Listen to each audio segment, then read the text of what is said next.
মাটির বাড়ির দেওয়ালে স্পষ্ট ফাটলের চিহ্ন, হেলে রয়েছে বাড়ি ভাঙা ছাদ। বৃষ্টির জল পড়ে ত্রিপলে ঢাকা ছাদ দিয়ে। দুর্যোগ নামলে যে কোনো সময় হুড়মুড়িয়ে ভেঙে পড়তে পারে মাটির বাড়ি।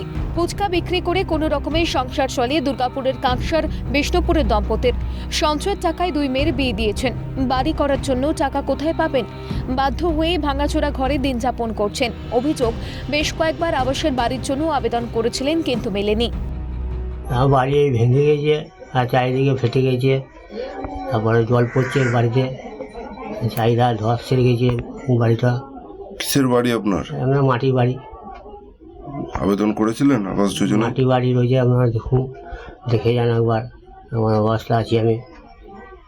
আবেদন করেছিলেন বাড়ির জন্য? আবেদন করেছিলাম, দুবার জমা দিয়ে এসেছি, বিটপি গিয়েছিলাম। কি বলেছিল? তো বলে যে দিয়ে যান কাগজ, পরে আমরা আলোচনা করে দেখবো।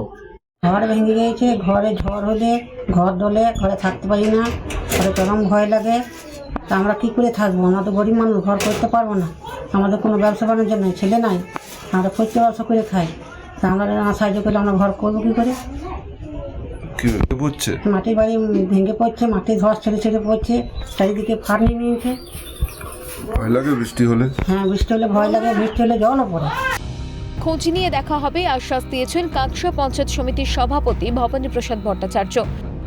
তো আমরা এটা ডিজাস্টার ম্যানেজমেন্ট থেকে অবশ্যই গুরুত্বের সঙ্গে বিবেচনা করব। তবে আবাস যোজনার ক্ষেত্রে এখন তো নতুন করে আবেদনপত্র নেওয়া হয়নি এবং নতুন করে কোনো সার্ভেও হয়নি।